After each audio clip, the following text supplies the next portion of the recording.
Now, I think it's pretty safe to say that the future of the Star Wars universe seems to be quite expansive, not just with their books, novels, comics, and video games, but also, let's not forget about their new Star Wars TV shows, the new Star Wars movies that are currently in the works as well, that'll all be announced at Star Wars Celebration this year and next year, that are really going to be by far the best celebrations under Disney's wing without a doubt.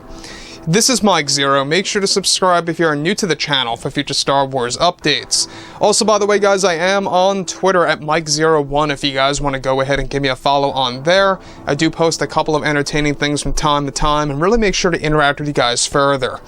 So it's even all the more exciting right now is that, yes, we have a lot of things in play for, of course, the ObiWan Kenobi TV series, The Bad Batch Season 2, Mandalorian Season 3, and, of course, Star Wars Andor. Those are the 4 big TV shows for this year before we go into 2023. That all begins with Ahsoka and other Star Wars shows as well.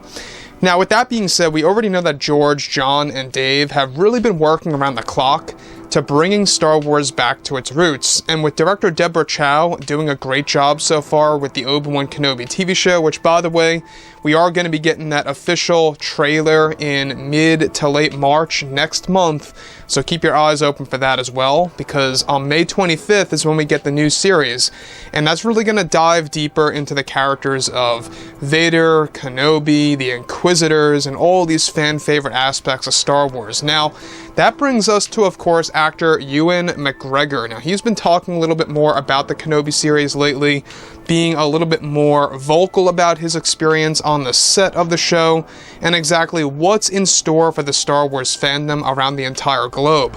We already know that this series is going to have a higher budget, it's going to have that more cinematic feel to it, it's going to have the prequel trilogy tone to it all, so it really is going to feel like a direct sequel to Revenge of the Sith. Now, on top of all of this, with Disney and Lucasfilm now beginning to work on new Star Wars TV shows that will be unveiled at Star Wars Celebration this year, both Jon Favreau and Dave Filoni are beginning to work on shows like Ahsoka and even other spin-off TV shows connected to the Mandoverse at that. Now, with Obi-Wan Kenobi set to release on May 25th, actor Ewan McGregor has been talking about the show lately and what he is excited most about it all. Recently, McGregor was questioned about his scenes with Hayden Christensen in the Kenobi series, where he went to unveil and state, "You know, it was such a thrill to get back together again with Hayden. I mean, I have not seen him in years, it's just been so long. We filmed fantastic scenes together with myself as Obi-Wan, and him stepping back into the Darth Vader suit was just incredible. I just have to say that fans are going to be so thrilled and surprised for what we have for the show.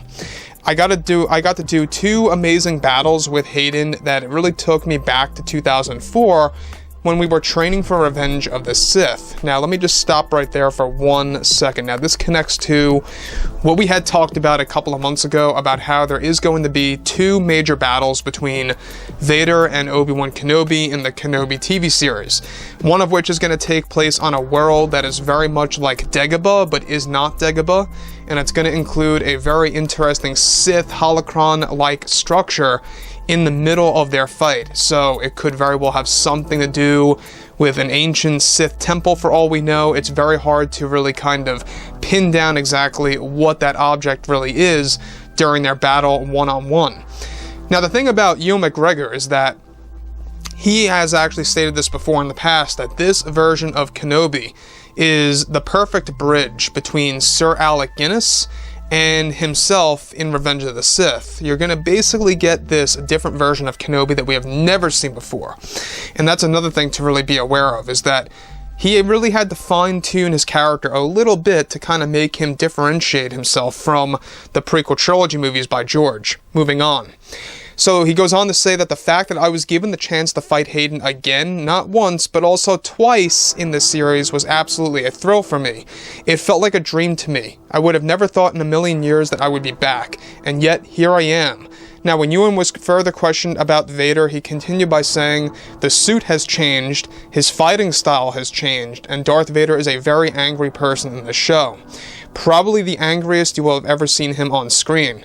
I remember Deborah Chow wanted to make Vader the scariest he has been, to really make fans fear this character unlike ever before. And I can confirm that she succeeded in really making that into a reality."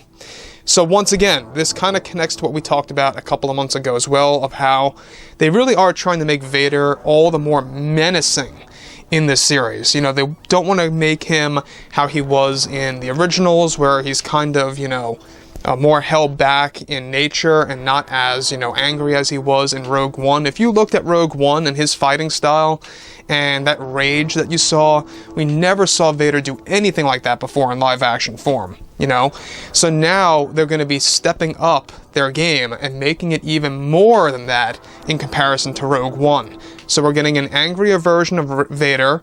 We're going to be getting a new fine-tuned suit that's going to have some minor different designs to it all. And Vader's going to be angrier in this series. For some specific reason, there is something that he is after, and it's going to tie directly into one of the plot elements that we talked about just a couple of days ago. We'll talk about that a little bit later. So, on top of this version of Vader is almost completely separate from all the other versions when it comes to how Hayden and others acted as Vader in the suit, Ewan McGregor says. You are going to get a more personal side to Vader as well. The makeup effects they did for Hayden, my gosh, it was like watching something from a horror movie.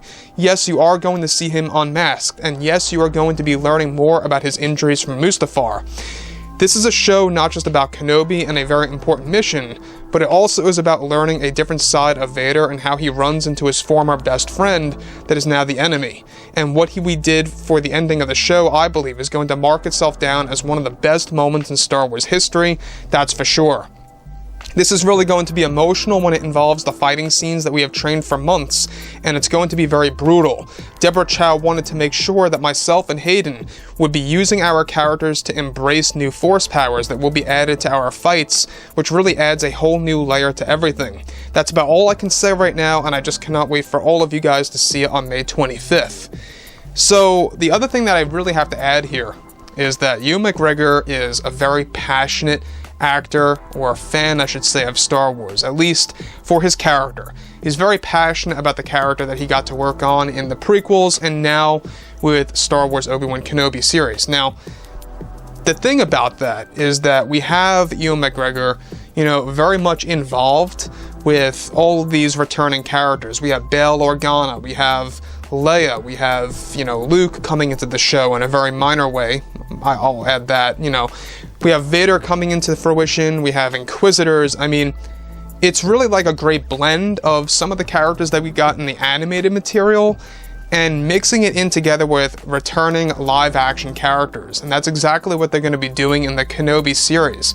We're going to be learning more about, you know, Luke and Leia and their backstory as 10-year-olds. So that's another, you know, different aspect of the Kenobi series that fans are going to be very excited about. And obviously, you know, Deborah Chow, great director. She did great work on The Mandalorian. Go ahead and watch the episodes that she worked on, and you will see that she has a great eye for Star Wars. She has a good perspective on what the fans expect to see on screen and exactly how things should be done accordingly. And that's exactly what she's doing. You know, she's making sure that things are going to be done smoothly and correctly for the overall fandom, and it's going to be paced very well. You know, we already know that this series is going to be far shorter than The Mandalorian Season 2, but each and every episode is said to be longer, so it kind of compensates for that. So overall, guys, you know, drop a comment below. Let me know about all of this in the comments, and if you guys did enjoy the content for today, do make sure to drop a thumbs up on this video to support the channel. I thank you all so very much for the kind support, and I'll catch you guys next time.